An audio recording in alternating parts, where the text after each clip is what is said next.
en esta ocasión a nuestro grupo le toca exponer lo que es enfermedad pulmonar intersticial difusa. Bueno, los integrantes es López María, Lozano Harler, Maita de la Cruz, Manco Tunqui, Mamani Chambi, Matamoros Cori y quien les habla, Méndez Sánchez Natalie.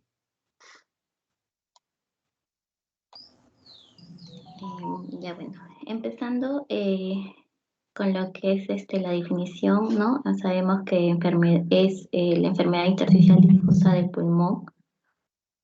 Constituye un grupo muy heterogéneo, ¿no? De afecciones que tienen manifestaciones clínicas, radiológicas y funcionales comunes, ¿no? En las cuales las principales alteraciones anatomopatológicas van a afectar a estructuras alveolo-intersticiales, ¿no? Es decir, que bueno, van a afectar al epitelio, las paredes alveolares, al endotelio capilar y al tejido conjuntivo, ¿no? Dentro de ellos perilinfático y perivascular, ¿no? Y bueno, está comprendido entre los septos y situado en el tejido peribronquial y peribronquiolar.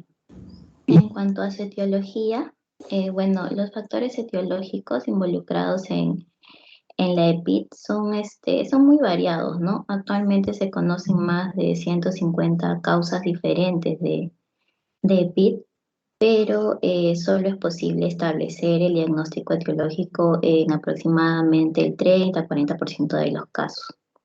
Bueno, existen lo que son los factores ambientales o exógenos, ¿no? Que serían exposiciones de sustancias orgánicas, bueno, maderas, metales, agentes infecciosos como los virus, fármacos, ¿no? Que van a estar involucrados en la patogénesis de esta enfermedad. No, también no podemos olvidar también lo que son los factores endógenos, ¿no? Como es el reflujo gastroesofágico, la autoinmunidad, etcétera. Bueno, sin embargo, se dice que en la mayoría de estas enfermedades desconocemos en sí lo que es su etiología, ¿no? Como ocurre también en lo que son las neumonías intersticiales idiopáticas.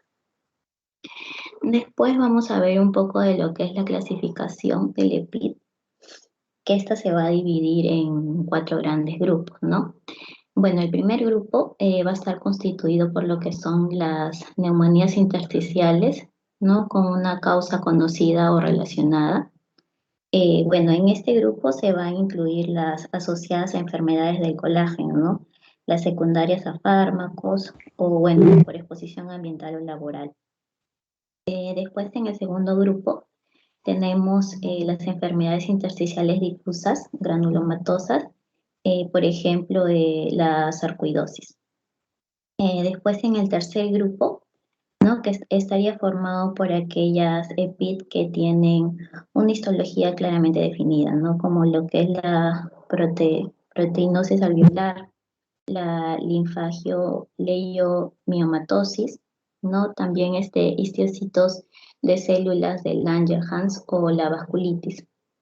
Y en cuanto al último grupo, que sería el cuarto, bueno, lo formarían lo que son las neumonías intersticiales de causa desconocida o idiopáticas, ¿no? En este grupo, lo más frecuente es la fibrosis pulmonar idiopática, ¿no? Y aquí se incluyen las enfermedades que aparecerían en lo que es la clasificación previa a las que se han añadido 2 nuevas entidades, ¿no? La neumonía organizada aguda fibrosante y la fibroelastosis pleuroparenquimatosa idiopática. Y bueno, también tenemos la epidemiología, ¿no? Bueno, actualmente no disponemos de lo que es información precisa, ¿no? Sobre lo que es la prevalencia e incidencia de la EPID, pero bueno, hay estudios epidemiológicos realizados en estas enfermedades, son escasos, ¿no? Y bueno, por lo general difieren en lo que es la metodología y definición y su clasificación, ¿no? De estas enfermedades. Por lo que, bueno, va a ser difícil, ¿no? Extraer lo que es una conclusión. Pero bueno, dentro de la EPID, la fibrosis pulmonar idiopática vendría a ser la entidad más frecuente diagnosticada, ¿no? Habiéndose descrito una prevalencia estimada de 13 a 20 casos, ¿no? Por 100.000 habitantes. Y bueno, la tendencia en los últimos años ha permitido, ¿no? Lo que es apreciar un incremento en los datos de incidencia y prevalencia en esta entidad, ¿no? Que bueno, pueden ser atribuidos a lo que es numerosos factores, ¿no? Dentro de ellos tenemos, bueno, la mejora de las técnicas diagnósticas utilizadas, la mayor sensibilidad de los profesionales en lo que es el diagnóstico de esta entidad y bueno, el mayor envejecimiento poblacional, ¿no?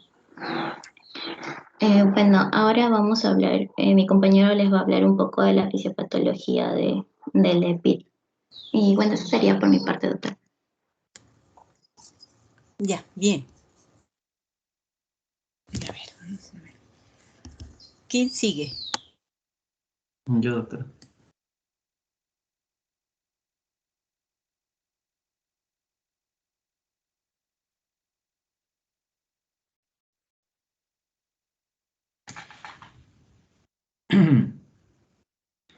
Bueno, continuando con el tema, vamos a hablar un poco de fisiopatología y patogenia.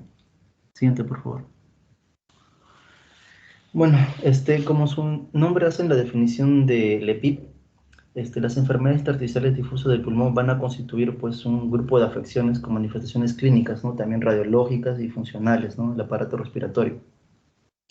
Entonces, las principales alteraciones anatomopatológicas que van a afectar van a ser estructuras que van a ser como el alveolo y el intersticio, ¿no? Para hacerse una relación alveolo-intersticial. Sin embargo, no solamente pueden llegar a ser estas partes, ¿no? También pueden dañar a partes que son partes pequeñas como las vías aéreas, así también como las arterias y también las venas pulmonares, ¿no? Ahora, como mi compañero también hace referencia a cada enfermedad pulmonar intersticial, porque hay varios tipos que van a tener pues una causa y otras causas desconocidas, se van a caracterizar pues por alteraciones anatomopatológicas bien definidas, ¿no? En cada tipo, básicamente. En donde puede haber algún tipo de lesión o alteración en alguna parte del alveolo, el intersticio, o de la parte de la vía aérea, o en la pleura, o en algún vaso pulmonar. Entonces, la mayoría de las enfermedades intersticiales difusas del pulmón tienen esta patogenia similar, ¿no? Que como consecuencia de la acción del agente causal, vamos pues a visualizar pues que hay... Ay, perdón. Vamos a visualizar pues que...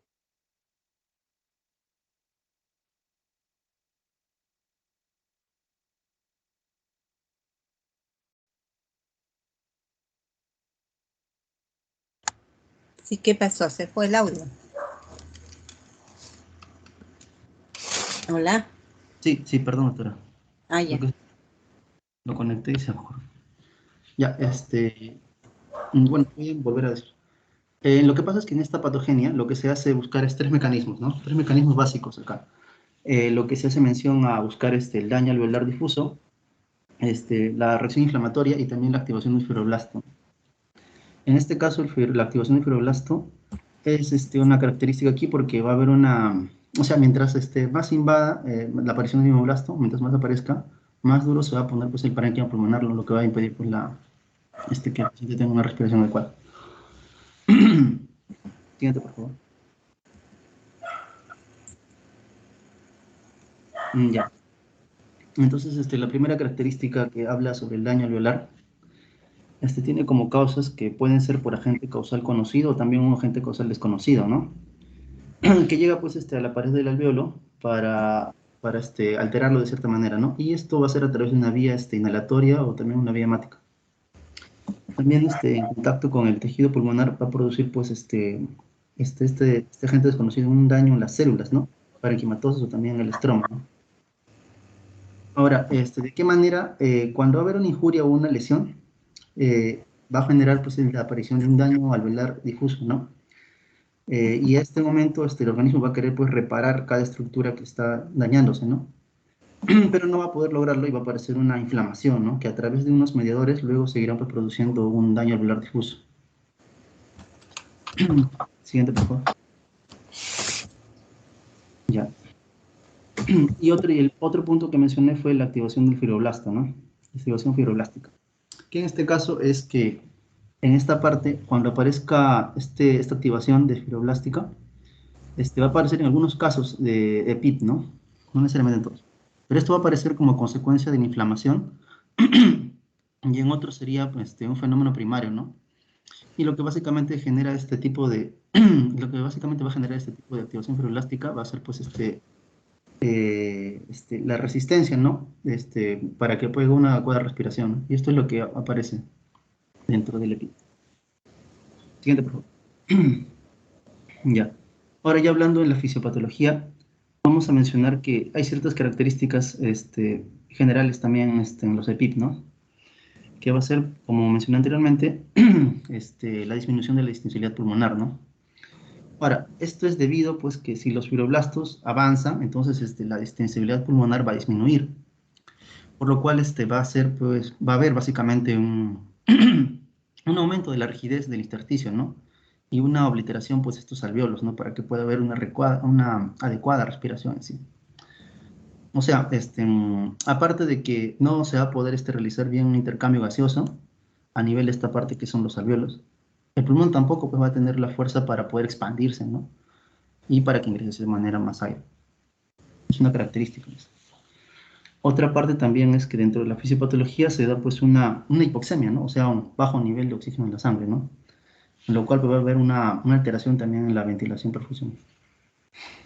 Y otra característica aquí va a ser que básicamente poco a poco va a haber una hipertensión pulmonar.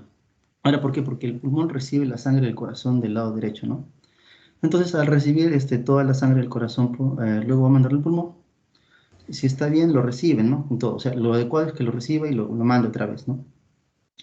Pero el pulmón solo va a recibir la sangre que pueda oxigenar, ¿no? Y el resto, pues, lo regresa nuevamente al corazón, ¿no? Y el corazón, al recibir la sangre, básicamente, de la zona de la vena cava superior, y más la sangre que se regresa a los pulmones, va a generar, pues, que entonces que haya una presión pulmonar aumentada, ¿no? Ese incremento, pues, ¿no? Y poco a poco no solamente esta parte va a entrar pues a que se incremente, sino que básicamente toda la cámara del lado derecho se va a incrementar. Y esto puede hacer que aparezca pues algún tipo de ingurgitación yugular, ¿no? Un incremento en esa zona. Siguiente, por favor. Dentro de las complicaciones, acá ya continuando, hay que mencionar que la evolución de estas enfermedades, pues como mencionó al inicio mi compañero, también es impredecible debido al hecho de que no hay una causa conocida en alguna de estas patologías. Tal es el caso de la fibrosis pulmonar idiopática, ¿no? Que es la más común en las EPIP.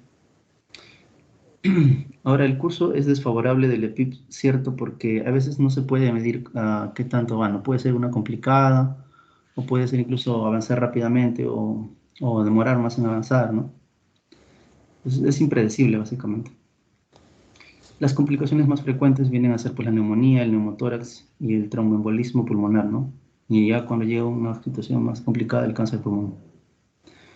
El trasplante de pulmón es la última prácticamente opción terapéutica en los pacientes con EPIP, ¿no? Un estado final ya de este refractario en el tratamiento médico. Sin embargo, para este trasplante de pulmón también hay ciertos requisitos que tiene que cumplir el paciente, ¿no? Que hay una guía para el trasplante de pulmón en pacientes con EPIP para esto. Siguiente, por favor. Ahora, la valoración de los pacientes con EPIP va a consistir pues, en una completa historia clínica, en una exploración física, ¿no? También un estudio de laboratorio, radiografía de tórax, tomografía, pruebas de función pulmonar y lavado broncoalveolar, ¿no? Que esto va a continuarlo explicando mayormente mis compañeras más adelante. Siguiente, por favor. Bueno, hasta este punto me llega a tocar a mí, doctor. Gracias. ¿Qué parte es? La fisiopatología, ¿no? Sí, y la patogenia. La patogénesis. Ustedes son 7 en este grupo, ¿no? ¿Sí? Sí, doctora. Y los 7 van a exponer. Sí. Ya, lo que pasa es que la delegada me lo ha dado en un desorden, que no sé quién es quién. A ver, ¿quién sigue? Doctora, Ya. buenas noches. Sí. Continúa López Vargas con lo que es el cuadro clínico, síntomas y signos. Ya. A ver, María Judith. Sí, doctora.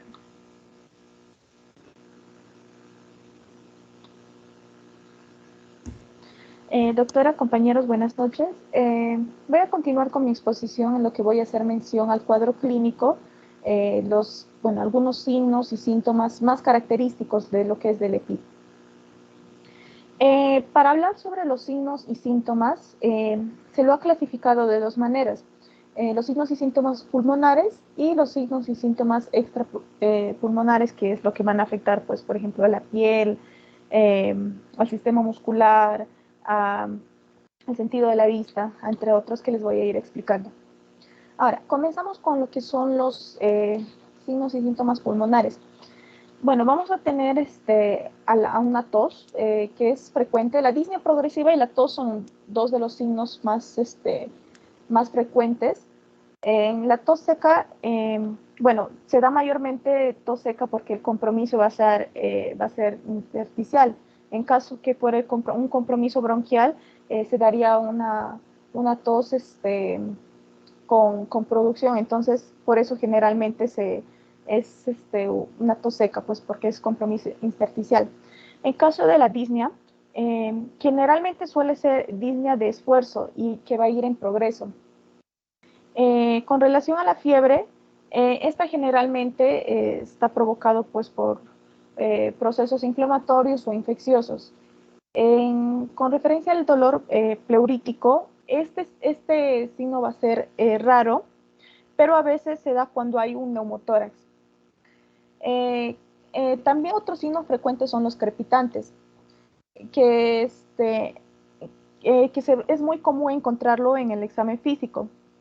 Van a ser de diferentes características, pero cuando es, por ejemplo, en caso que es fibroso, se da como unos crujidos o también lo hacen en comparación con crepitantes inspiratorios de tipo velcro. El velcro es un sonido como si pisaras nieve o también pues como el velcro es el que comúnmente se le conoce como el pega-pega que se le utiliza para la ropa, para accesorios, para los zapatos. En caso de la acropaquia, disculpen, la escribí mal, que es más frecuente en fibrosis pulmonar idiopática, que es característico de pacientes con hipoxemia. Y en caso de la hemoptisis, cuando hacemos mención de esto, nos hace pensar en lo que es una hemorragia alveolar difusa. Ahora, tenemos los signos y síntomas extrapulmonares, que lo he dividido en tres grupos: las dérmicas, oculares, musculoesqueléticas y bueno, otros signos y síntomas. En las dérmicas comenzamos con un eritema donoso, que son afecciones dolorosas características por la aparición de protuberancias sensibles como nódulos debajo de la piel. También tenemos nódulos subcutáneos, neurofibromas. También tenemos al eritema heliotropo, que son manifestaciones como un brote va a tener una coloración lila o también violáceo oscuro. Luego tenemos en los signos oculares, tenemos escleritis, que va a ser la inflamación destructiva y grave de la esclerótica. Luego tenemos al queratoconjuntivitis seca, que va a ser va a haber lo que es una falta de lubricación y humectación a la superficie del ojo. Luego vamos a tener uveitis, que va a ser una inflamación del iris. También vamos a encontrar aumento de las glándulas lacrimales. Estos signos y síntomas que mencionan los extrapulmonares no son comunes, o sea, van a ir, depende del tipo de PIT. Luego vamos a tener manifestaciones musculoesqueléticas. Algunos de esos son las miosis, que va a ser la inflamación de los músculos, las artritis, inflamación de las articulaciones y también una debilidad muscular, que eso sí es común en la EPIT. Entre otras manifestaciones vamos a tener una disfagia, que va a ser la dificultad para tragar, y una vasculitis, que es la inflamación de los vasos. En caso de la fibrosis pulmonar idiopática, uno de los tipos de PID, lo común es encontrar una disnea de esfuerzo. El paciente va a tener una sensación de fatiga o ahogo. Luego tenemos una acropaquia, que van a ser los dedos en palillo o en tambor. Y como ya mencioné, va a presentar una tos no productiva. Luego va a haber el pulmón va a ser como se menciona, un pulmón en panal de abeja, y también se va a hacer mención de crepitantes, que son sonidos de tipo velcro. Bueno, eso sería todo, doctora. Gracias.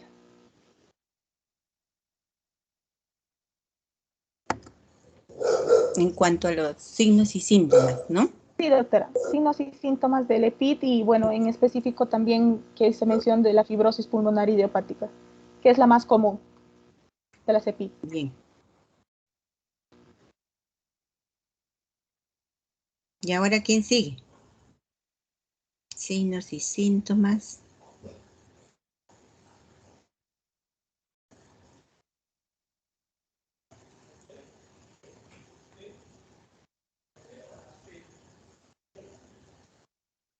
¿Diagnóstico? No. Diagnóstico con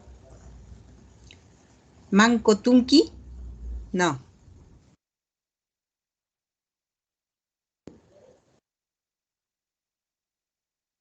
Hola, ¿me escuchan? Sí, se le escucha, doctora. Ya. Chicos, ¿quién es el ¿A quién siguiente le toca? expositor? Porque ya he expuesto Méndez, López Vargas, y la primera alumna, ¿cómo apellida? Doctora, los que ya expusieron son Méndez Sánchez, Mamani Chambi y López Vargas. Méndez Sánchez, Mamani, Chambi y López Vargas. ¿Sí? Falta Lozano Becerra, Maita de la Cruz, Manco Tunqui, Matamoros Cori. ¿Sí?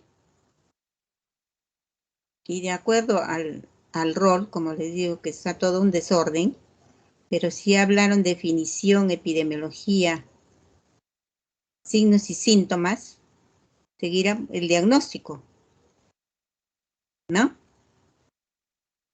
Definición, Sí, doctora. epidemiología, fisiopatología, signos y síntomas. Ahora, ¿a quién le toca? Doctora, mi compañera ya está ya por exponer. Le toca a una compañera. En unos momentitos va a exponer. Sí, pero ¿cómo se llama tu compañera, pues? Manco Tunki, doctora. Ese rato estoy preguntando, ¿no me puedes responder? ¿O no me escuchas?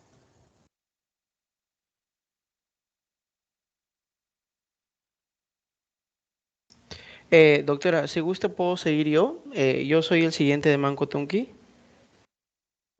¿Matamoros? Lozano, doctora. Lozano Becerra. No, en esta lista. Lozano Becerra, ¿con qué punto? Sí, doctora. Tratamiento. Con el tratamiento. Sí, así es. ¿Qué pasó con Manco Tunqui? Parece que tiene problemas de conexión, doctora. Pero Ya. hasta que vaya resolviendo. Presente, ya. Sí, ya Ya. logré conectar. Ay, ok. A ver, empieza nomás Lozano Becerra. Después se pondrá Manco Tunqui, ¿sí? Está bien, doctora. Gracias. Ahora voy a proyectar mis diapositivas. ¿Me avisa por favor si es que puede verla? Sí, sí se observa. Ok, bueno, buenas tardes doctora, buenas tardes compañeros. Vamos a hablar acerca del tratamiento de las enfermedades pulmonares intersticiales difusas. Este tratamiento se basa en exactamente cuatro pilares, el cual es el farmacológico, la oxigenoterapia, la rehabilitación y la cirugía que se da en los casos graves. Pero no sin antes, pues, hablar acerca de los tratamientos hablar acerca de atacar a las causas, ¿no? A la etiopatogenia. Si bien es cierto, aún no hay un tratamiento comprobado al 100% o que haya estado ya validado en todo el mundo para esta patología, pues lo que primero se debe de hacer es dejar algunos hábitos nocivos que provocan a esta patología, como por ejemplo el tabaquismo, que como lo han mencionado mis compañeros es una de las principales causas. Y de hecho también forma parte de una de las contraindicaciones que ya les voy a hablar. Bueno, Primero vamos a hablar acerca del tratamiento farmacológico. Como ya lo mencioné, pues es suspender los agentes causales, como por ejemplo algunos medicamentos, como la nitrofurantoína, que se utiliza en la infección del tracto urinario, o la mesalazina, que se utiliza en la enfermedad intestinal inflamatoria, algunos antibióticos como el etambutol, el metotrexato, los AINES, algunos medicamentos que se utilizan para enfermedades cardíacas como la miodarona y otros, ¿no? Y también las estatinas. Estos medicamentos son los que más frecuentemente causan a esta patología como es la EPIT. Y también cuando ya se ha diagnosticado a esta patología, nosotros vamos a ver que el tratamiento inicial de toda esta patología y de todas las enfermedades que forman parte de la EPIT, en su mayoría es con la prednisona, que es un corticosteroide, ¿no? En algunas ocasiones este tratamiento como la prednisona o este fármaco se utiliza con otros medicamentos en combinación que inhiben al sistema inmunitario. Y también según la causa de la enfermedad pulmonar intersticial, pues se va a combinar, ¿no? Este tratamiento, como es los corticosteroides, pues si bien es cierto, no van a curar, ¿no? Pero van a retrasar el avance de la enfermedad. Otro tipo de tratamientos que se le da para el EPIT, pues son los medicamentos que demoran el avance de la fibrosis pulmonar o antifibróticos, como es la pirfenidona, discúlpenme, que es muy usado también en alguno de las enfermedades. Y también los medicamentos que reducen el ácido gástrico, ¿no? Que por ejemplo, pueden estar los inhibidores de la bomba de protones, como el lansoprazol o meprazol u otros. Una de las enfermedades o una de las patologías que forman parte de la EPIT, pues es la sarcoidosis, y aquí se va a dar también un tipo de tratamiento que son alternativos a los corticoides que se utilizan inicialmente, y uno de los más usados es la hidroxicloroquina y la cloroquina, ¿no? Que ha demostrado cierta eficacia, y también se utilizan los inmunosupresores como el metrotexato, la azatioprina o la ciclofosfamida. El otro tipo de tratamiento que se le va a dar alternativo o con el tratamiento farmacológico es la oxigenoterapia, pues esto no va a detener el daño pulmonar que se le está usando, ¿no? Pero como hay también en la clínica una cierta disnea o un bajo nivel de saturación de la sangre, del oxígeno, pues la oxigenoterapia pues va a disminuir o va a evitar esas complicaciones, ¿no? También va a ayudar a reducir la presión arterial del lado derecho del corazón, y pues va a ayudar a nuestro paciente en otros ámbitos como mejorar el sueño y una sensación de bienestar, ya que estos pacientes pues tienen complicaciones en esa parte. También es necesario pues acompañar a nuestros pacientes con un soporte emocional, con el asesoramiento nutricional, ya que es muy importante, y también darle consejos de rehabilitación que pueden ser pues ejercicios de respiración, algunas técnicas de respiración, ejercicios físicos que le ayuden a mejorar su resistencia a estos pacientes. Y en los pacientes ya muy complicados o de esta enfermedad en una etapa muy avanzada, pues ya se le indica la cirugía, que en su mayoría es el trasplante pulmonar. Pero ¿cuáles son las indicaciones para este trasplante pulmonar? No cualquier paciente puede acceder, pues este paciente tiene que cumplir unas cuatro criterios, ¿no? Al pie de la letra todos.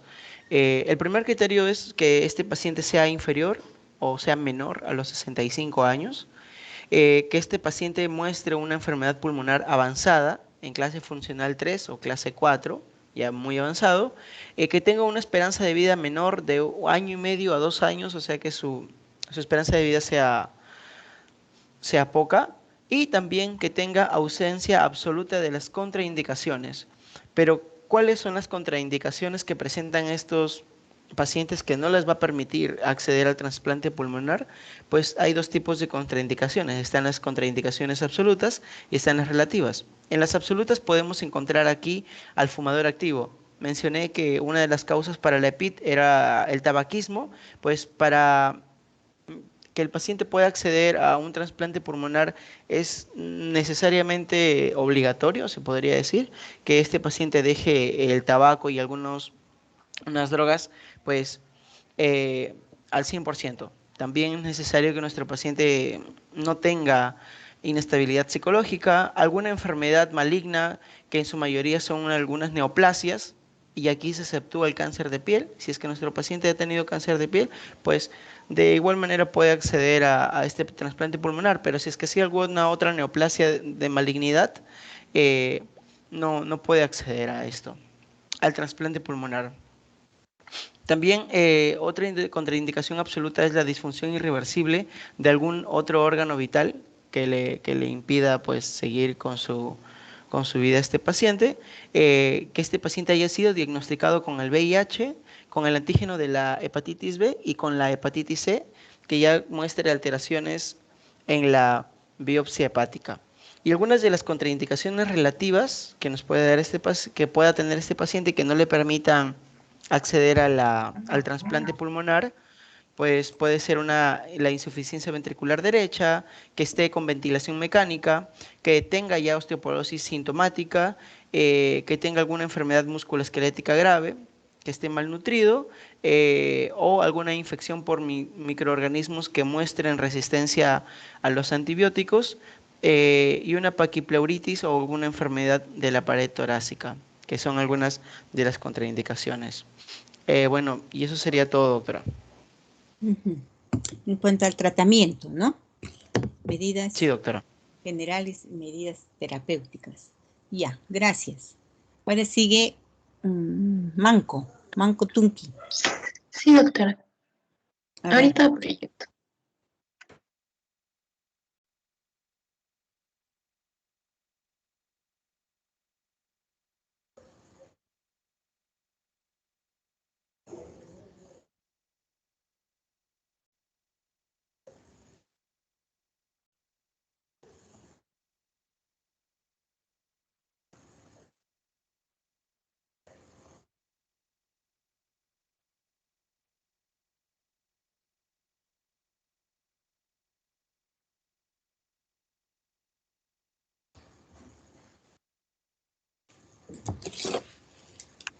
¿Se logra visualizar, doctora?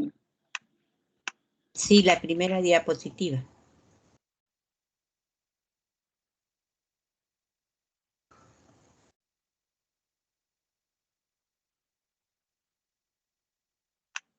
Ya, doctora. Como dice acá el título, lo que me corresponde a mí es hablarles del diagnóstico de este grupo de enfermedades. Entonces vamos a empezar con algunos estudios complementarios, ya que básicamente la primera parte del diagnóstico es guiarnos en base a los signos y síntomas de los que mi compañera ya presentó. Lo que continuaría serían los estudios complementarios. La radiografía es uno de ellos, aunque en la radiografía se ve, como dice ahí, la sensibilidad de fase inicial es 30%, por lo que una radiografía que no presenta ninguna alteración no necesariamente significa que el paciente está sano. Así que en cuanto a lo que es diagnosticar, no es de mucha ayuda. Pero para lo que sí sirve es para descartar alguna otra patología, ya que el paciente puede pasar mucho tiempo, ¿no? Hasta que se encuentre algo en la radiografía. Pero para lo que sí ayuda es a confirmar, porque el 90% de los pacientes que tienen alguna alteración tipo EPID, al momento del diagnóstico ya presenta alguna alteración no radiológica. Aunque esto también significa que la enfermedad ya está algo avanzada. Así que la radiografía nos va a servir para ver cosas que ya son crónicas. Y también podría, como ya mencioné antes, servirnos para descartar algunas otras patologías. Por otro lado, la tomografía es el estudio más importante para la orientación del diagnóstico de una EPID. Tampoco nos va a decir específicamente qué patología es, pero con el patrón que veamos en la tomografía nos podemos guiar. Más adelante voy a explicar lo que son los patrones de la tomografía, así que es el estudio más sensible en la valoración de alteraciones intersticiales, ¿no? Y incluso podría permitir diagnosticar algunas entidades aún sin biopsiarlas, por ejemplo, una fibrosis. En lo que es la función pulmonar, también es un estudio importante. Nos va a permitir ver, evaluar el pronóstico, además nos va a orientar si es una patología restrictiva o no, aunque la mayoría suele ser restrictiva. En la difusión de CO2 nos permite evaluar cómo está el intercambio gaseoso, ¿no? Y suele estar disminuida, porque como mencioné, la mayoría es restrictiva. Sin embargo, hay una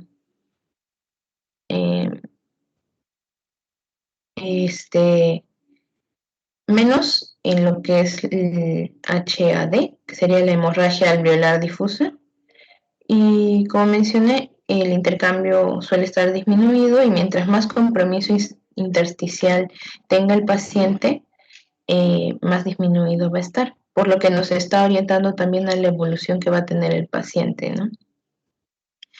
En lo que vemos, lo que es espirometría, la CVF va a estar disminuida y la VEF va a estar normal en la mayoría, excepto en la sarcoidosis, que lo vamos a encontrar disminuida, igual que en la linfangioleiomyomatosis y en la silicosis.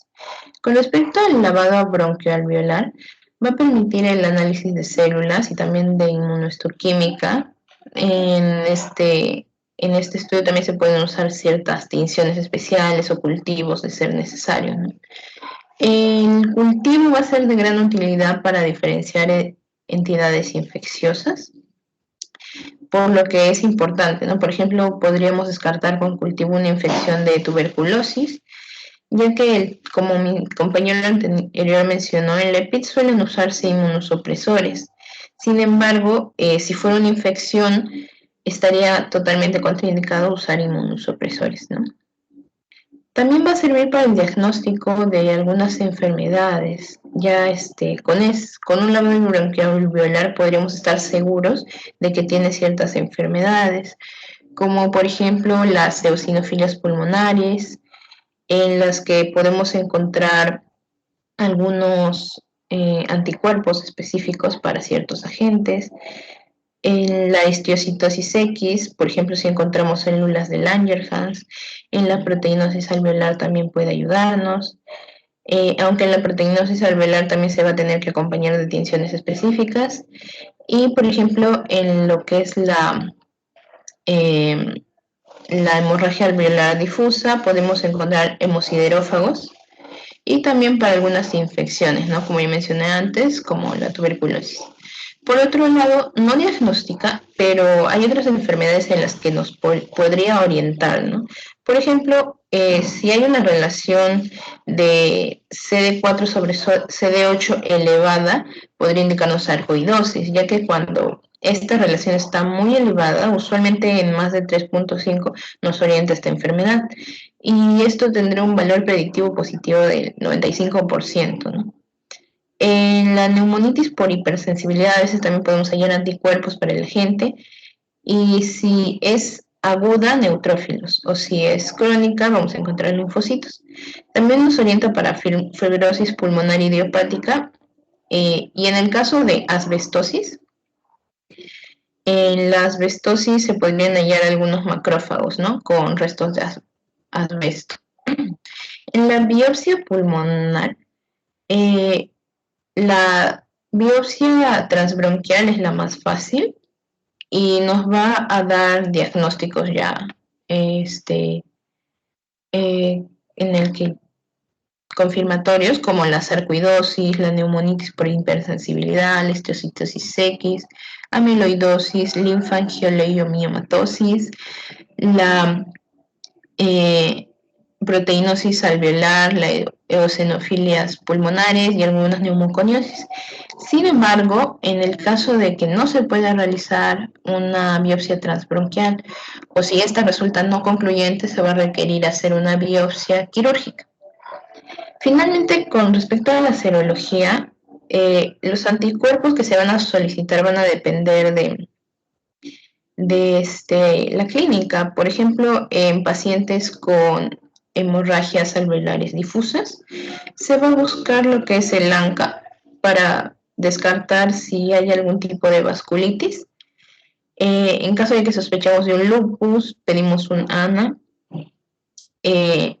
O en un paciente que en la tomografía mostró un patrón fibrótico, puede ser una patología tipo colagenopatía, por lo que podríamos sospechar de una artritis reumatoide y se puede solicitar el factor reumatoideo, ¿no?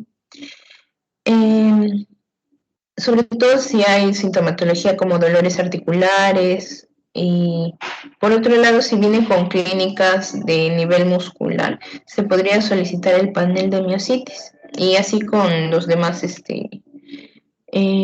pruebas serológicas.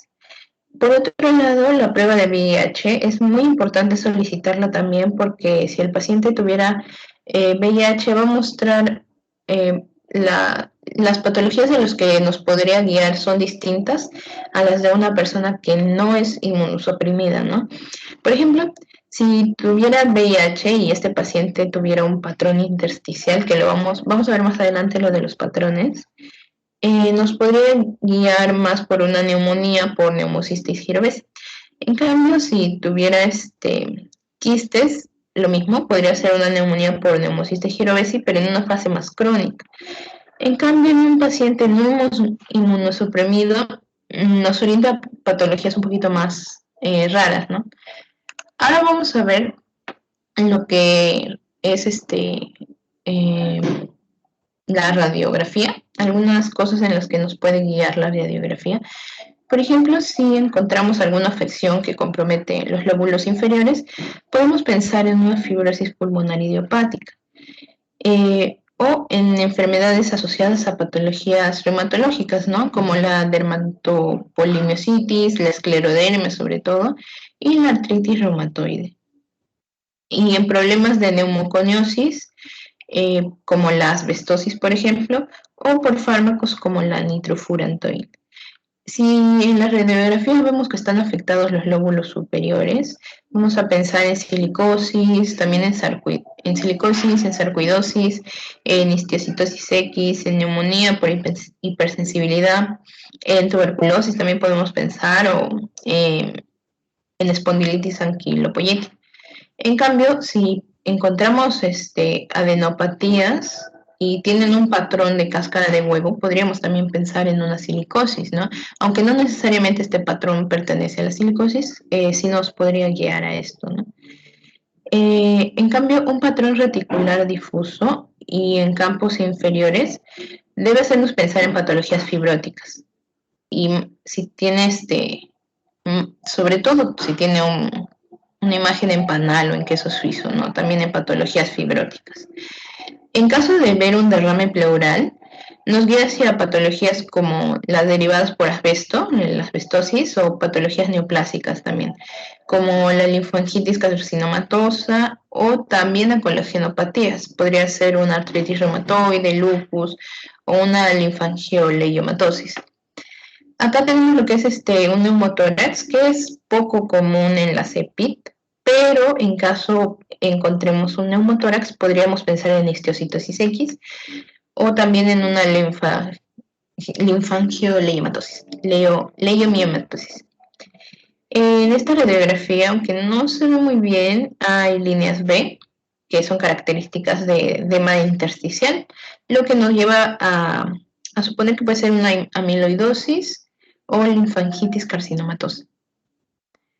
Ahora, pasando a lo que son patrones tomográficos, Según los hallazgos podemos dividirlo en 4 grupos que nos van a ayudar a guiar, ¿no?, hacia cierta patología.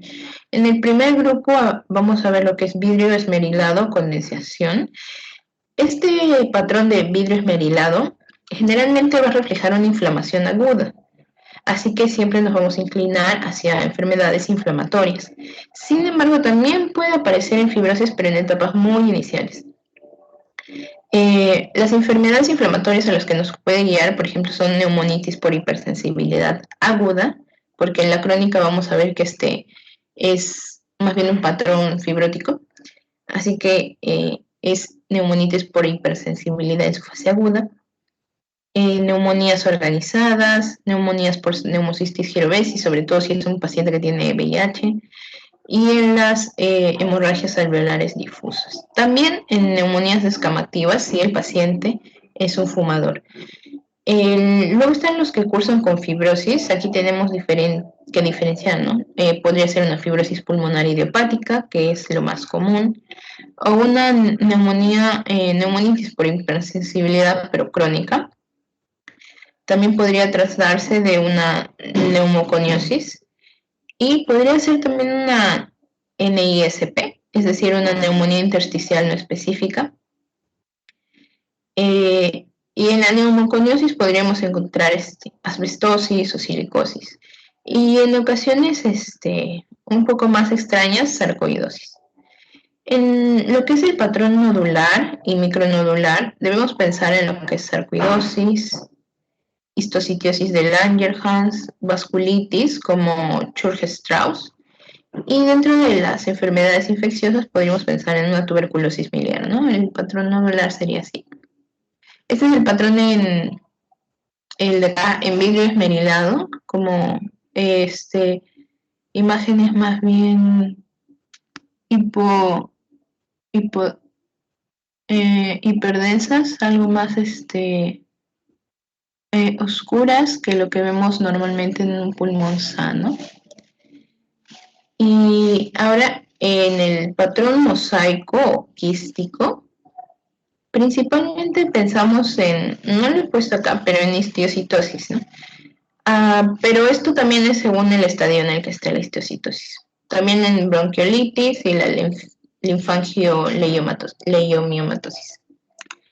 Entonces, a modo de resumen, podemos seguir este mapa de acá. Uno va a empezar a sospechar de EPID si hay factores de riesgo, ¿no? Por ejemplo, el tabaco, o factores de exposición ambiental, como ya hemos visto, hay enfermedades por neumoconiosis, o farmacológico, porque muchos fármacos también pueden llevar a esto. La historia clínica del paciente, los síntomas pulmonares y extrapulmonares. En base a esta sospecha de PID, lo primero que pedimos es una radiografía de tórax para, como mencioné antes, más que para diagnosticar, para descartar, porque no tiene mucho valor diagnóstico la radiografía en este tipo de enfermedades. Y pedir una prueba de VIH para que nos podamos guiar mejor en lo que resta de los exámenes. En la radiografía, como mencioné, vamos a excluir otras causas, ¿no? Aparte de la radiografía, junto con lo que ya tenemos, factores de riesgo, historia clínica, síntomas, vamos a excluir causas más comunes, como las infecciones, insuficiencias cardíacas o linfangitis carcinomatosa. Luego pasamos a lo que son las tomografías de alta resolución.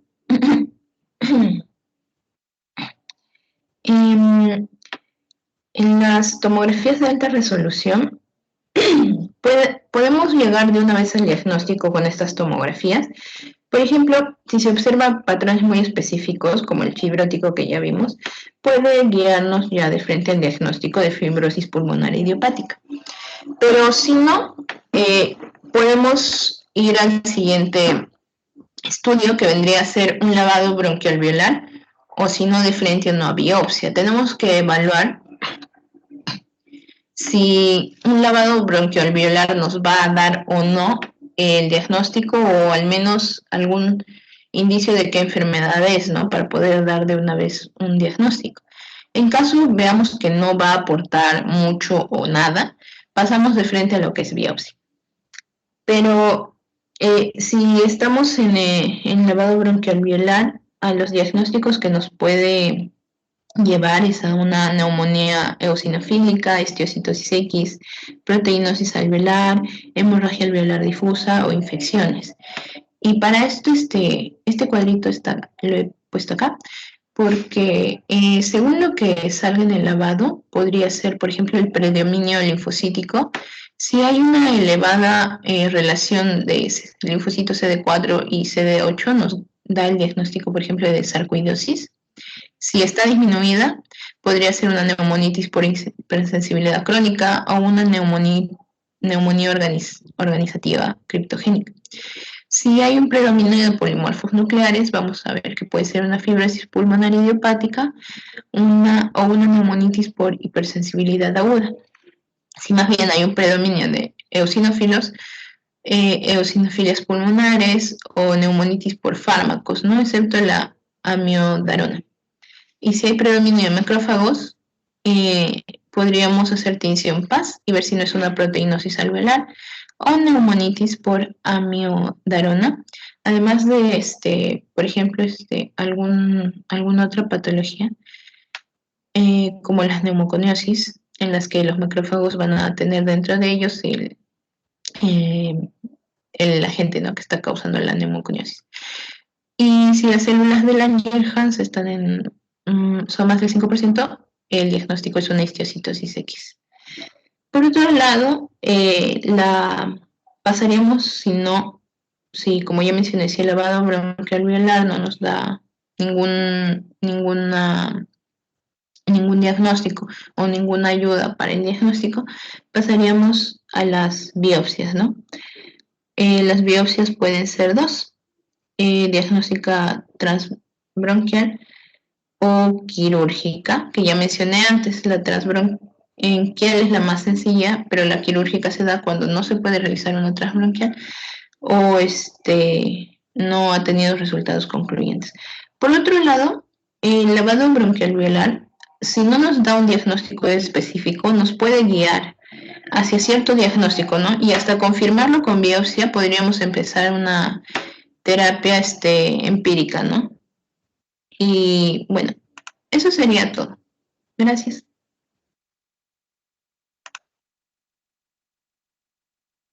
Bien. Milagros, Francesca, ¿no? ¿Faltarían dos compañeros suyos? Sí, doctora. A ver, ¿quiénes son? Matamoros, creo que es uno de ellos. Sí, mi compañero Matamoros es el que sigue. ¿Con el caso clínico o con qué? Con pronóstico. Mi compañero creo que está hablando, pero no se te escucha, Vicky.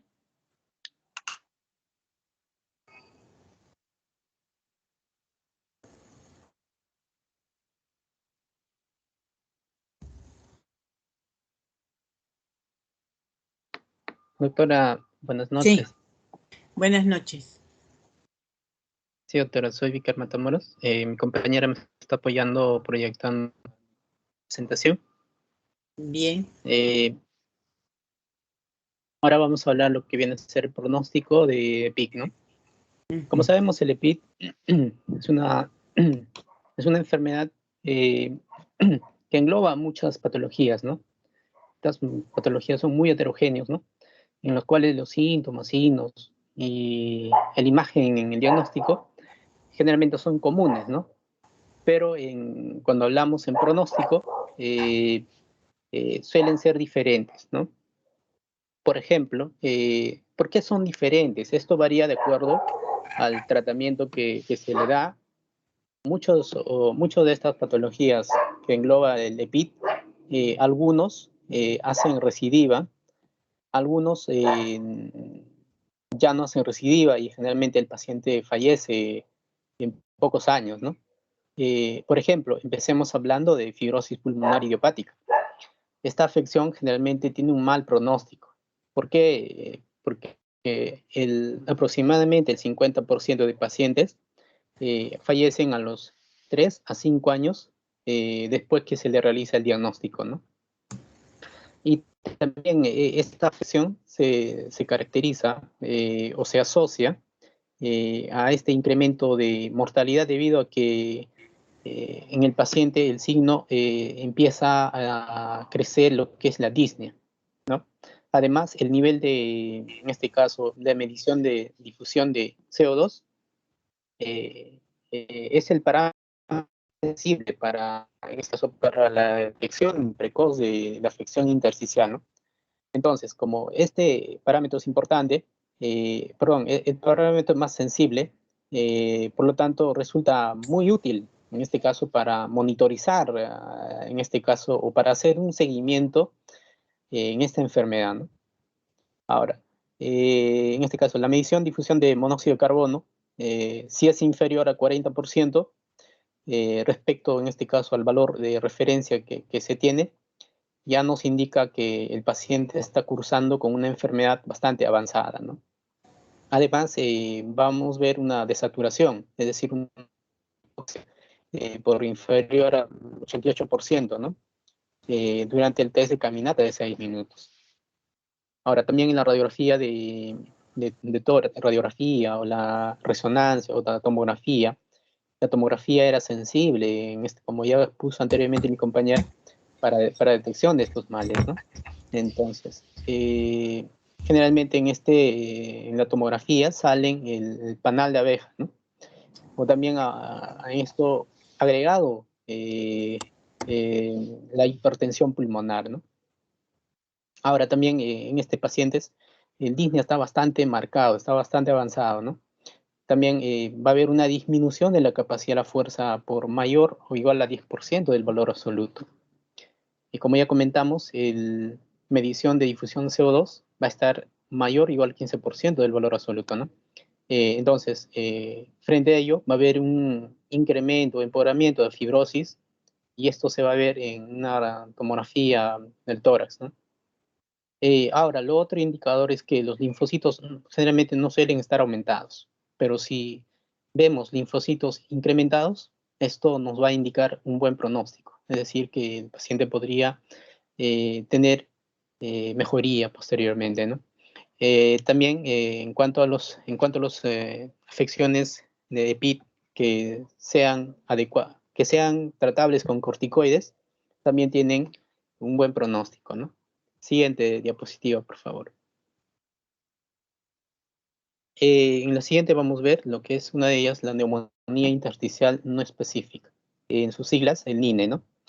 Esta afección, generalmente, su pronóstico es variable, ¿no?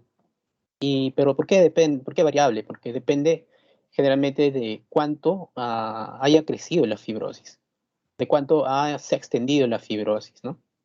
Según estudios, dice que la mayoría permanecen estables o mejoran con el tratamiento, ¿no? Aunque una minoría, aunque un poco, un porcentaje menor, progresan a un mal pronóstico en este caso, ¿no?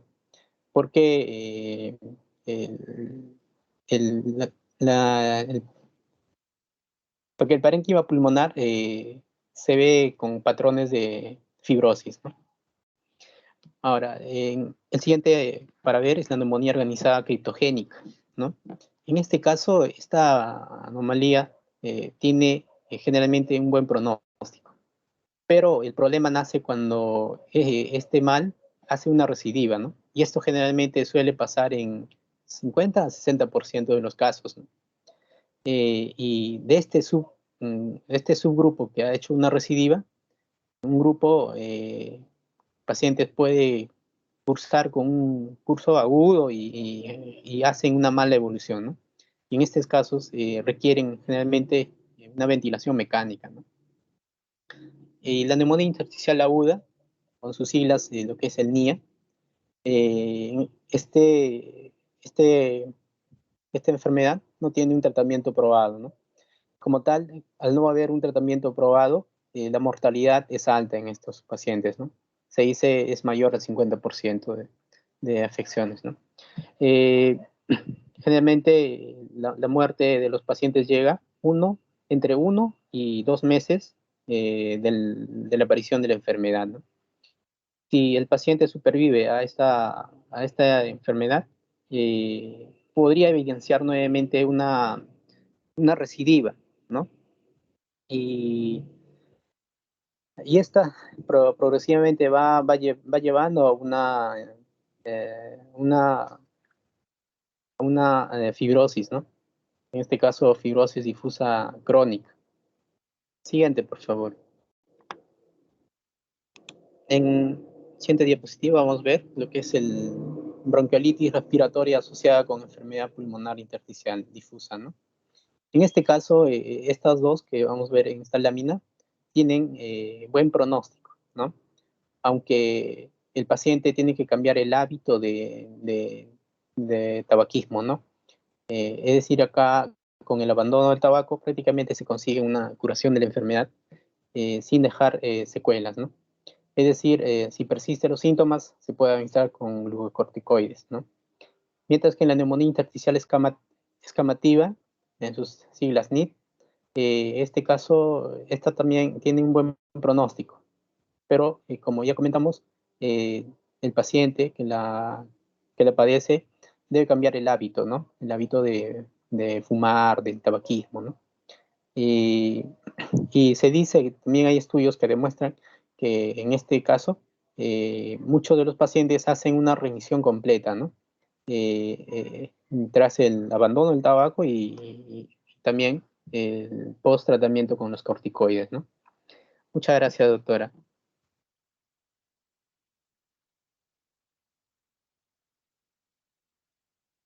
A ver, Vicker, antes que retires tus diapositivas, las siglas de neumonía intersticial usual, ¿dónde encajarían en tu cuadro? A ver, regresa a tus diapositivas. Bueno, El NEW, doctora, sí, doctora. ¿está? O de repente lo has dicho y se me ha pasado. ¿Está o no está? Bueno, el NIO estaría englobando lo que viene a ser fibrosis pulmonar idiopática, doctora. ¿Y en ese cuadrito dónde está? No está. Bueno, no lo puse, doctora. En la primera Ya. lámina estaba, doctora. Pero está dentro de lo que es fibrosis pulmonar idiopática, ¿no? Sí, doctora. ¿Y el NINE? Sí, doctora. En este caso, ¿Dónde se ubica? el NINI también es el primer grupo, ¿no?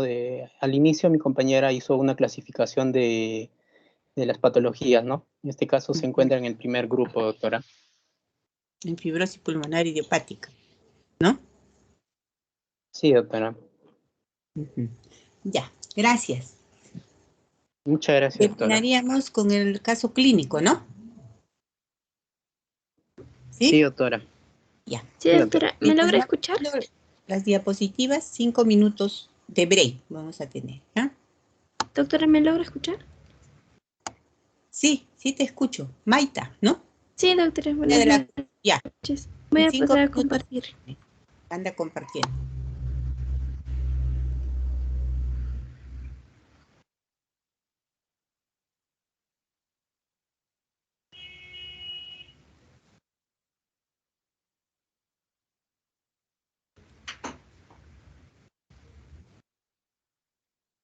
¿Se logra apreciar?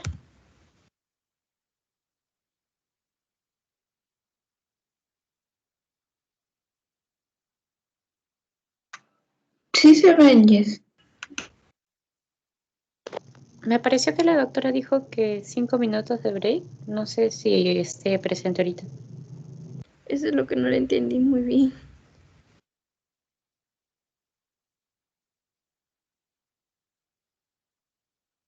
No, me pareció que dijo 5 minutos y luego comienzas tu exposición.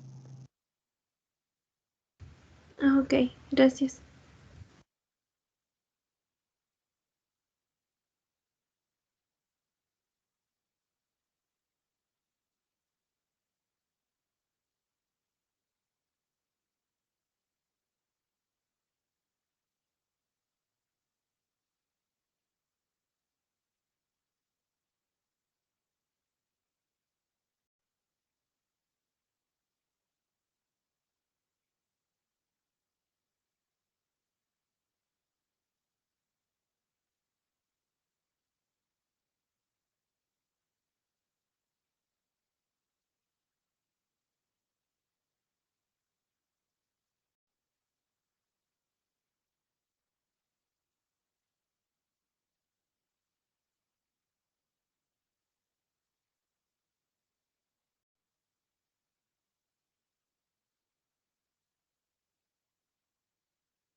bien, a ver.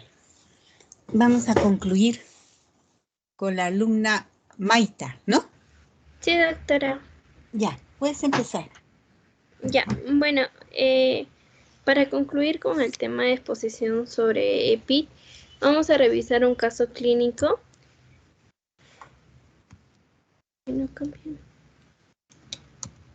Bueno, el caso clínico lo saqué de una revista colombiana en la cual trata, ¿no?, sobre fibrosis pulmonar idiopática ecuatoriano de un adulto de la provincia de Riobamba. Bueno, el caso clínico se presenta, ¿no?, básicamente por la consulta de este pacientito hacia el posgrado de familia familiar, ¿no?, que va a estar ubicado en la provincia ecuatoriana de Riobamba, en la cual menciona el artículo que el paciente es de 52 años de edad y que menciona que como antecedentes de su ocupación, el paciente se desempeñaba, ¿no?, en los trabajos, tanto en las actividades agrícolas como también parte, ¿no?, de personal de una panadería. Bueno, al paciente, el motivo que lo trajo a consulta fueron, ¿no?, la tos productiva. Básicamente el paciente menciona que esta tos productiva se da en horarios matutinos, ¿no?, en la cual también hay presencia de un esputo así, algo así mucoide, con una coloración blanco amarillenta, en la cual también menciona, ¿no?, que por las tardes básicamente el paciente va a tener fiebre, ¿no?, en la cual el paciente nos menciona que esta fiebre sí se medía, ¿no?, entonces siempre iba de 37.5 a 38 grados Celsius. Como también otros signos o síntomas importantes sobre lo que menciona el paciente es la pérdida del apetito, como también la pérdida de peso. Bueno, en cuanto a los antecedentes de importancia, aquí vamos a ver, ¿no?, los antecedentes patológicos personales.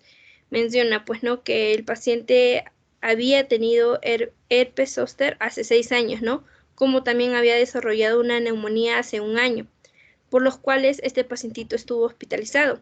Y como antecedentes patológicos familiares, el paciente no refiere, ¿no?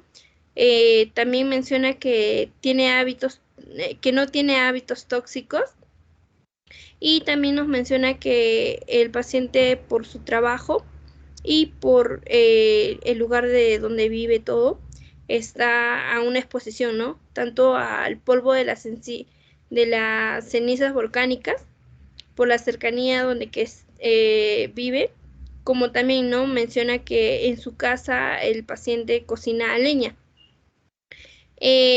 Por otro lado, en cuanto a la sintomatología, ¿no?, como menciona el paciente, la tos, básicamente menciona, ¿no?, que persiste con una expectoración blanquecina, y también posterior a ello el paciente va a empezar a tener esa dificultad de respirar, ¿no?, nosotros le llamamos disnea. También por ello, por tanto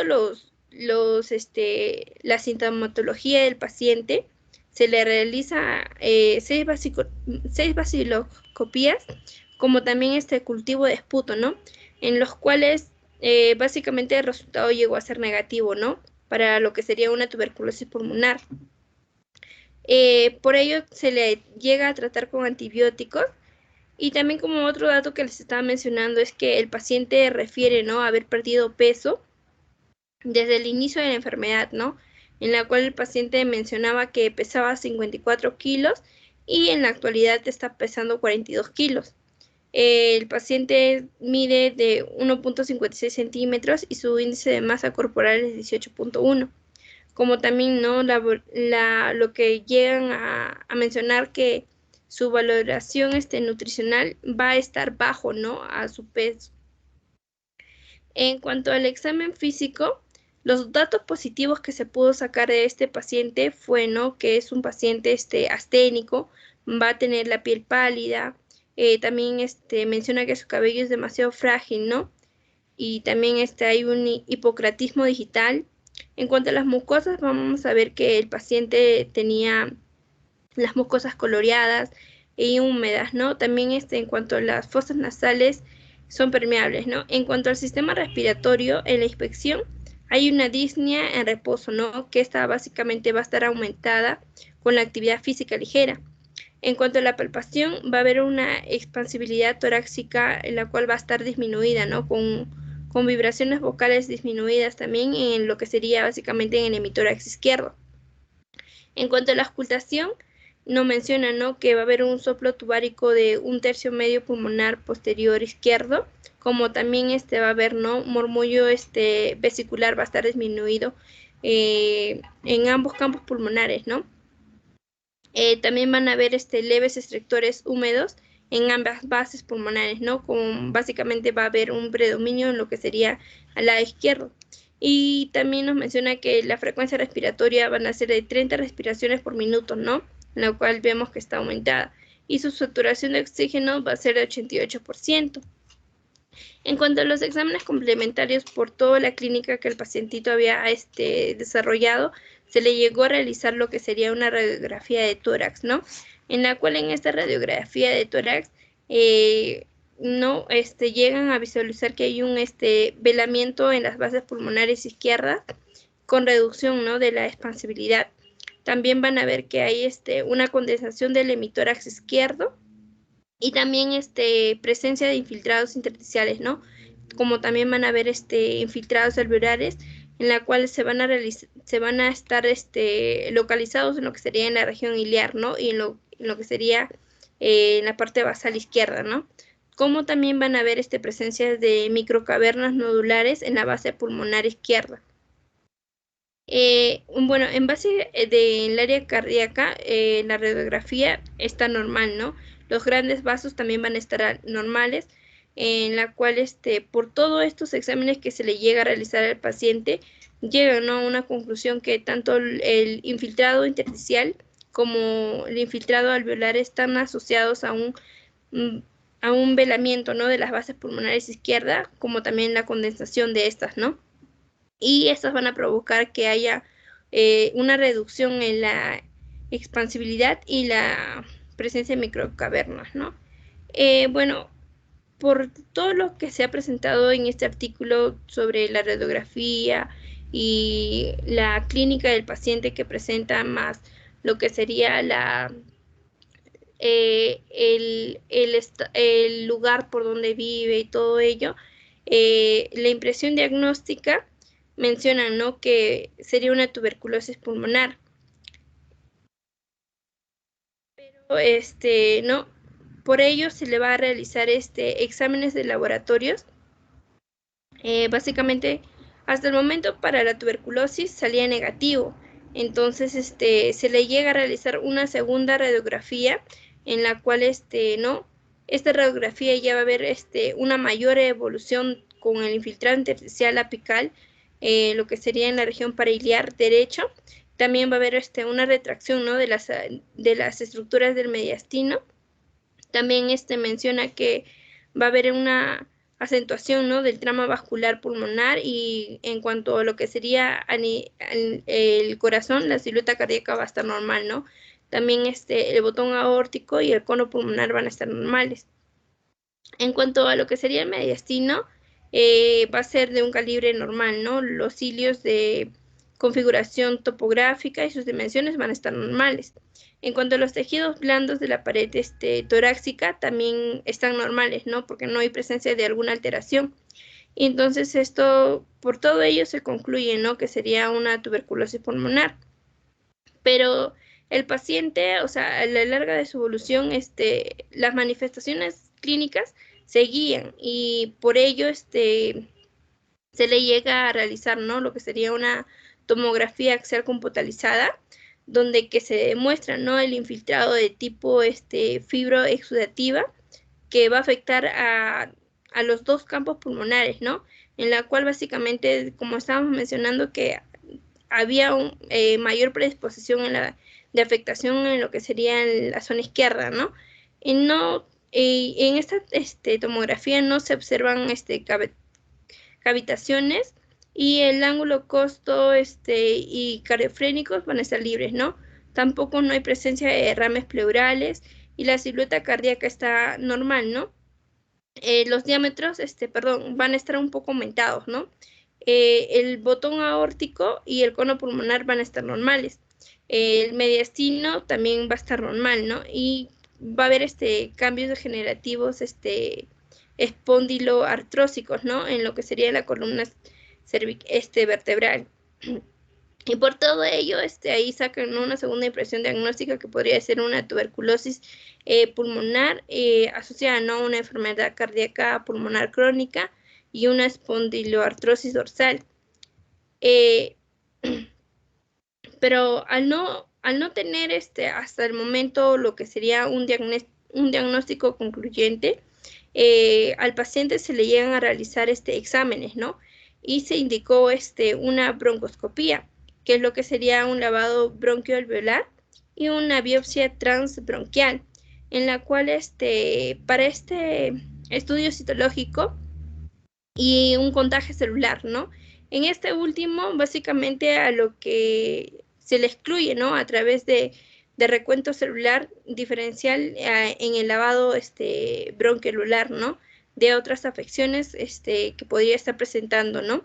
En cuanto a los resultados microbiológicos que se obtenieron, fueron negativos tanto para bacterias o micobacterias y hongos.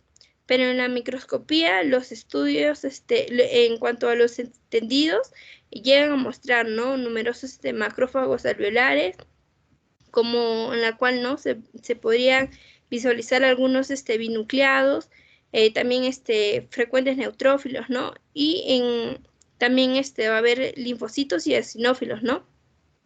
En la cual no se llegan a observar, ¿no?, lo que serían elementos micóticos, ni bacterias, ni células atípicas, ¿no?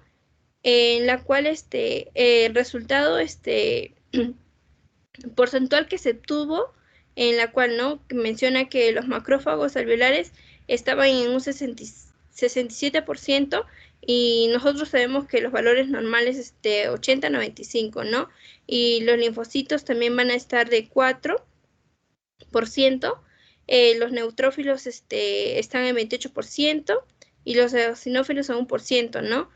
Esto sería en lo que sería el informe citopatológico, ¿no? En lo cuanto los resultados porcentuales que van a ser adquiridos, ¿no?, van a indicar un proceso inflamatorio de una alta intensidad, ¿no?, en cuanto a los neutrófilos de 28% y a los eosinófilos de 1%, ¿no?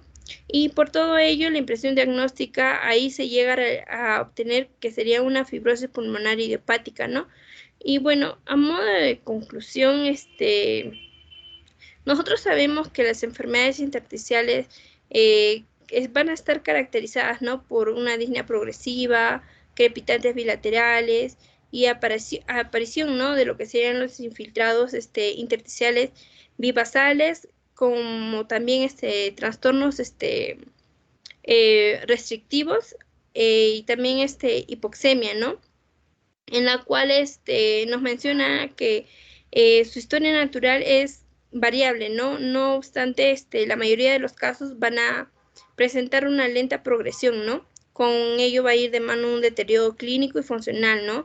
Que lo que va a llevar de la mano y va a ocasionar una insuficiencia respiratoria crónica, pues, ¿no? Bueno, eso sería todo, doctora.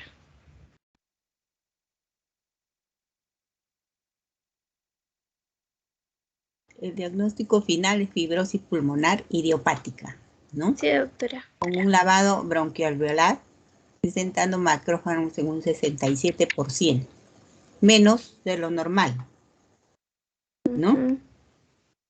Sí, doctora. Bien, interesante el caso clínico. A ver, yo le voy a pedir a... ¿Quién hizo diagnóstico? Yo, doctora. Francés. Por favor, ponme las diapositivas de los patrones tomográficos, que eso es lo importante en EPID, ¿ya? EPID engloba enfermedades pulmonares intersticiales difusas, con D de dedo, no con C. Por ahí he visto que me han escrito EPID. Termina en C, no, termina en D. Enfermedad pulmonar intersticial difusa. que tiene o agrupa varias patologías. En sí el capítulo es bien extenso, pero vamos a tratar de resumirlo en la patología que es más frecuente o en lo que vamos a ver en la práctica clínica.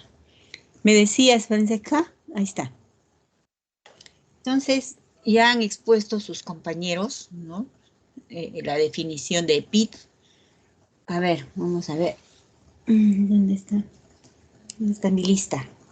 Hay un cuadro, encima un cuadro negro que se ha presentado, Francesca. ¿No se ve completa la pantalla? No. Envío un mensaje rápido, dice, pero yo no te quiero enviar nada. ¿Mm? Sí se ve completa la pantalla, doctora. Bueno, en mi máquina no la veo, Luis. Veo la cara de Francesca, un cuadro negro y la mitad de la pantalla. A ver, vamos a ver. Ahora sí. A ver, yo les decía, ¿cuál es la definición de EPIT? ¿Cómo se define EPIT? A ver, Luis Gustavo, ya que él me habló. Mientras voy buscando la lista.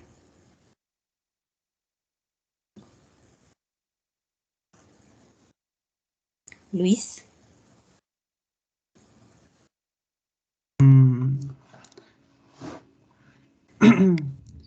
Doctora, para ser honesto, no he podido, no recuerdo mucho la exposición porque ahorita estoy enfermo y le mentiría si le dijera que tengo una definición correcta de PIT. Ya. Entonces, a ver, un voluntario, porque no encuentro la lista. O a ver acá de los que veo.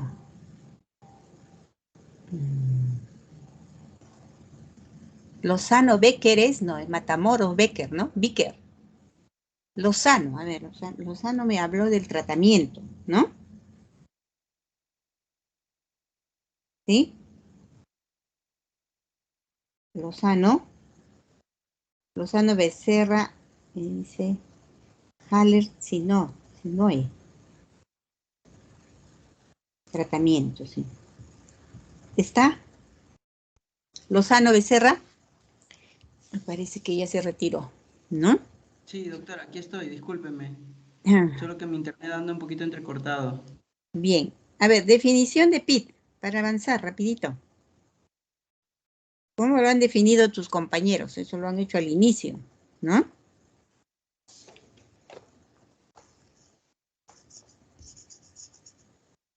A ver, ¿cómo se define EPIT? Enfermedad pulmonar intersticial difusa. No recuerda Lozano. Becker Matamoros. A ver, rapidito. ¿Cómo definimos lo que son enfermedades pulmonares intersticiales difusas?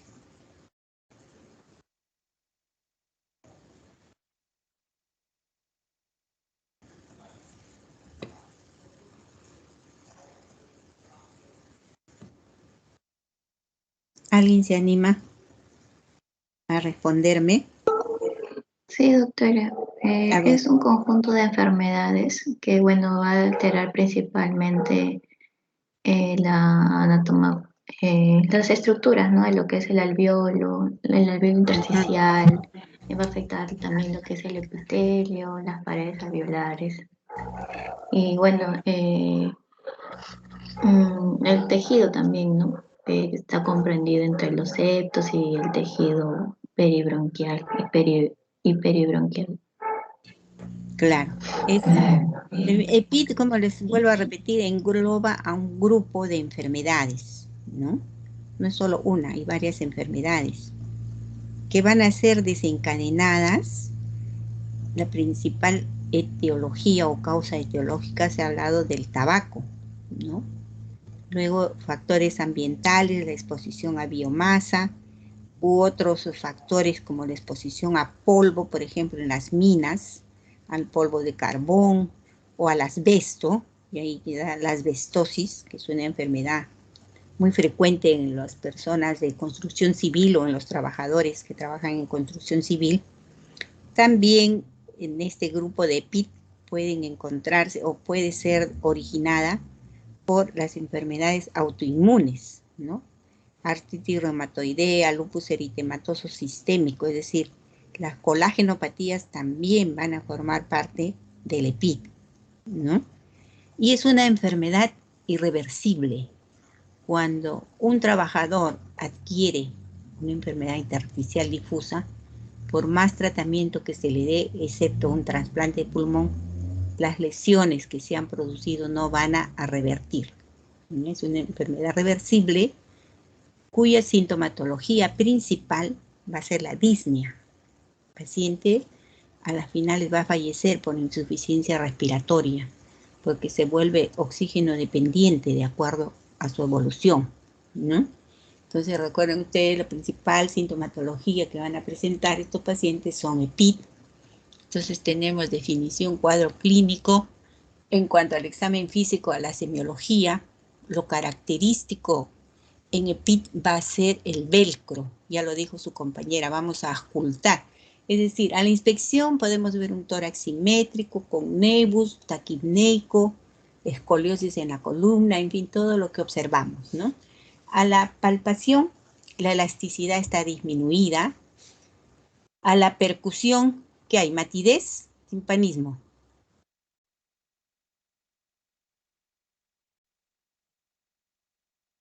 ¿Qué expuso su compañera? Timpanismo, matidez.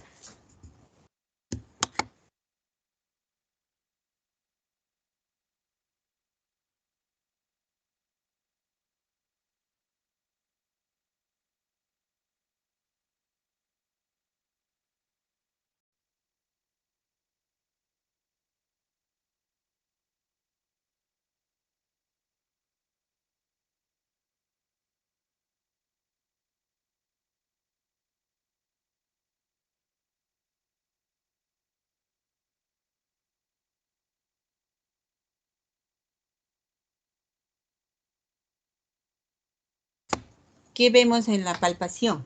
No, la percusión, matidez, timpanismo. A ver, ¿quién expuso el cuadro clínico? Yo expuse, doctora. A la palpación, ¿qué encontramos? Matidez. No tanto, ¿no? No es característico. Escucharíamos matidez pura o mate, en caso tuviéramos un derrame pleural, por ejemplo, ¿no? Percutimos, hay matidez. Si encontramos un neumotórax, hay timpanismo característico. En los EPIT no es algo característico. Puedes encontrar matidez, submatidez, pero no como una semiología característica. Lo que es característico es los ruidos que se van a presentar a la auscultación. Murmullo vesicular presente, se auscultan estertores tipo, ¿qué tipo de estertores escuchamos? ¿Qué es lo que expuso su compañera? A ver, Méndez, ahí veo acá un nombre. ¿Méndez? Sí, doctora. A ver, ¿qué estertores escuchamos típicos de los EPIT? Que no los vamos a escuchar en otra enfermedad, ¿no?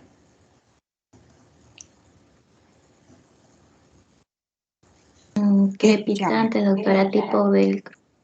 Tipo velcro. ¿Por qué se denomina velcro? ¿Cuál es la característica de este velcro? Porque en neumonía también escuchamos crepitantes, ¿no? Pero ¿qué es lo que caracteriza a este velcro?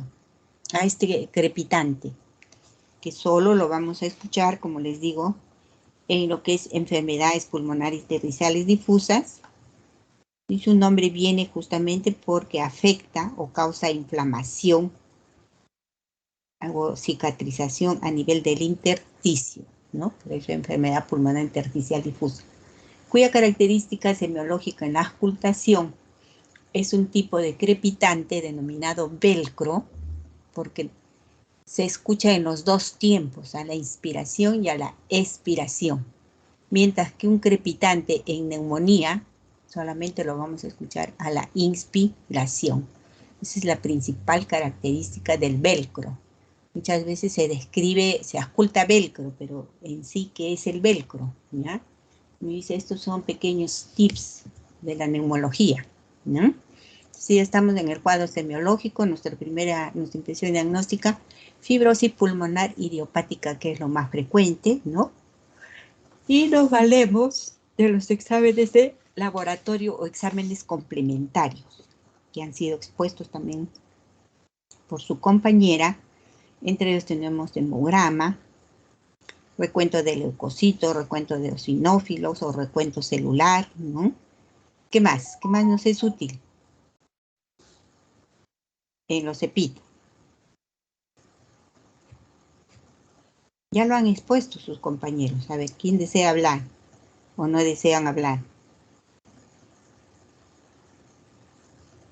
Generalmente tienen una hemoglobina alta o un hematocrito alto porque están hemoconcentrados, ¿no?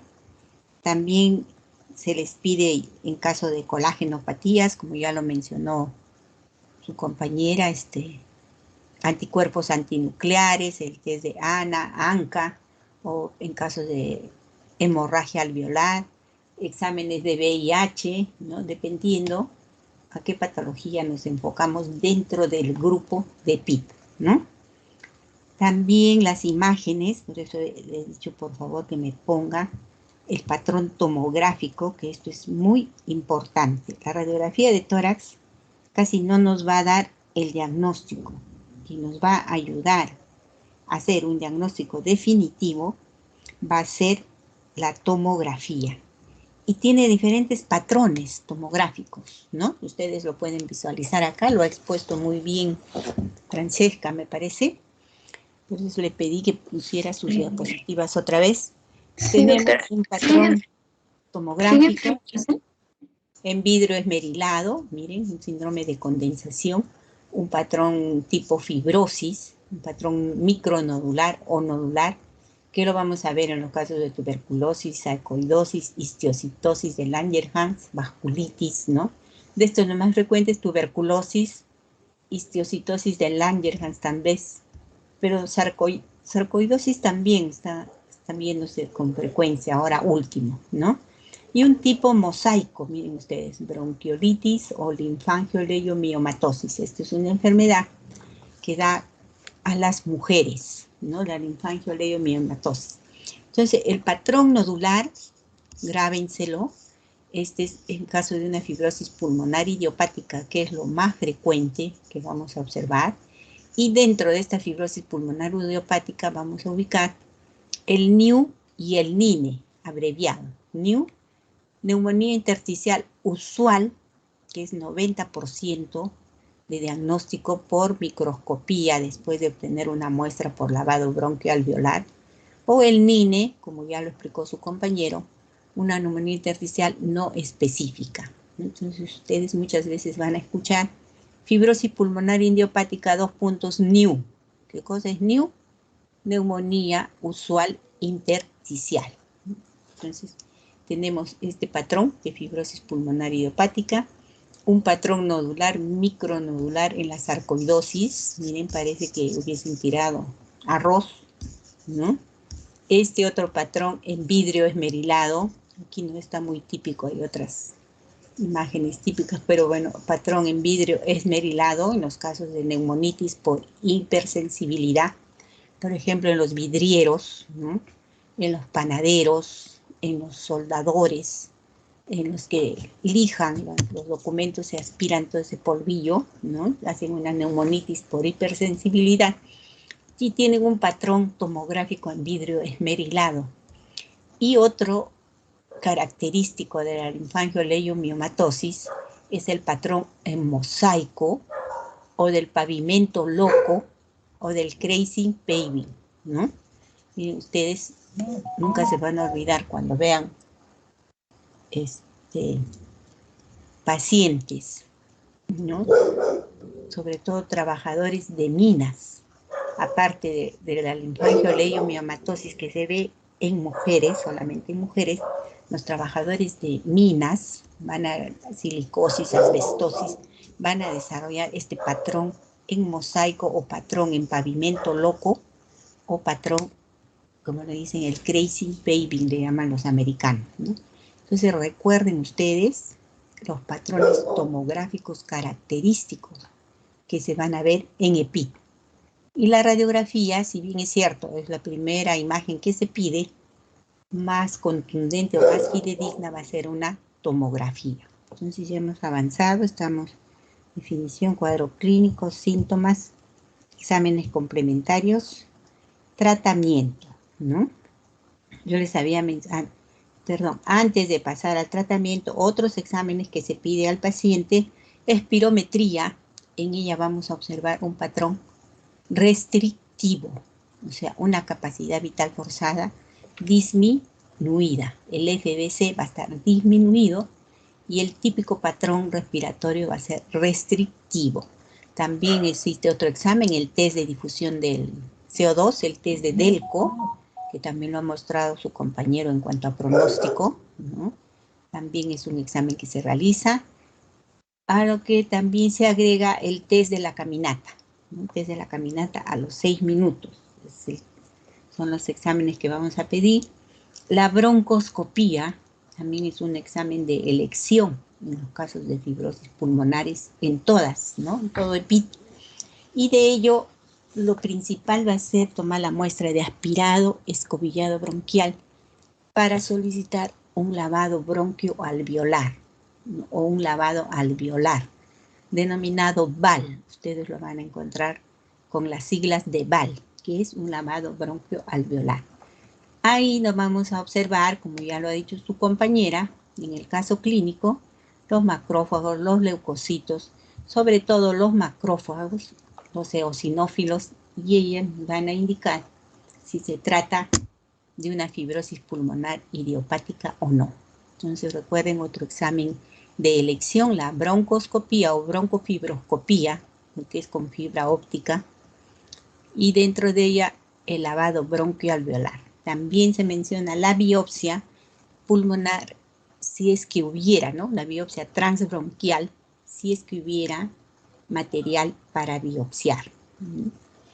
Eso es en cuanto al diagnóstico. En cuanto al tratamiento, les había dicho al inicio que es un tratamiento, es una enfermedad irreversible, entonces el tratamiento básicamente va a ser sintomático. Tratar de aliviarles los síntomas, se les administra a veces broncodilatadores.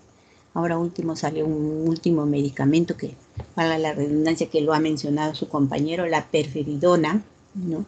Que en sus inicios fue muy cara, 90 soles costaba cada tableta, ahora ya ha bajado en su costo, pero que a la larga solo alivia al paciente o trata de detener que avance esta alteración, esta inflamación del patrón intersticial pulmonar, pero a las finales no lo cura al paciente, ¿no? El paciente tiene un pronóstico sombrío, desfavorable, va a ir evolucionando, aparte del tratamiento terapéutico va a requerir oxigenoterapia, va a requerir rehabilitación y para mejorar su calidad de vida, porque les vuelvo a repetir, ningún medicamento lo va a curar, salvo el trasplante que lo va a aliviar, ¿no?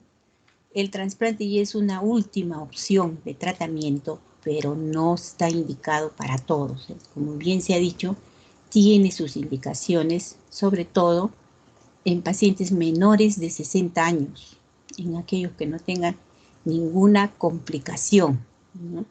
En aquellos que estén psicológicamente preparados también. Y existe un protocolo que tiene que evaluarse al paciente que contiene como 70 exámenes, porque le hacen una evaluación integral, muy exhaustiva, que comprende psicología, dental, neurología, psiquiatría, es decir, todas las especialidades que el paciente más o menos demora mes a mes y medio en hacer toda esta evaluación, siempre y cuando cumpla con los primeros criterios, sobre todo ser menor de 60 años, ¿no? Ustedes, por ejemplo, han visto al puma. ¿Se acuerdan del puma? No. ¿Qué apellido el cantante? Hola. Yo creo que se están durmiendo. El puma es trasplantado de los 2 pulmones, miren, ¿no? Y ahora está muy bien. ¿Lo han visto o no en la televisión? El puma, por ejemplo, José Luis Rodríguez es su nombre, ¿no? No me refiero al puma del animal de la selva, sino al puma, el cantante.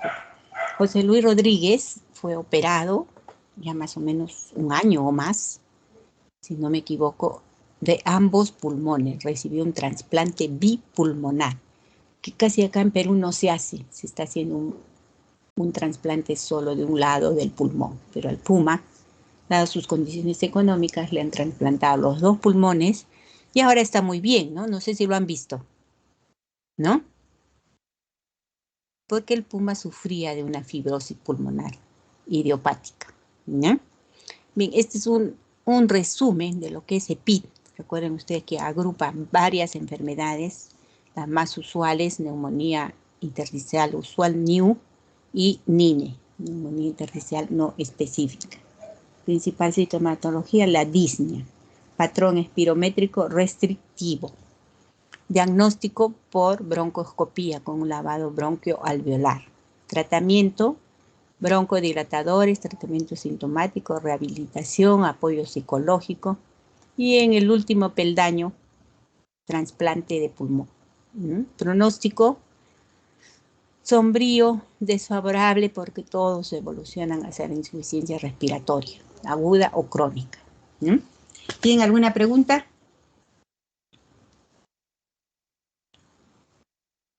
Creo que por la hora todos están extenuados, ¿no? Estas horas ya no tienen ni ganas de hablar. ¿Cómo? No hay preguntas. No hay preguntas. Bien, si no hay preguntas, les agradezco su atención. No sin antes agradecer a sus compañeros que han expuesto los temas, ¿no? Muy interesantes, muy didácticos y que han tratado de hacer o de mostrar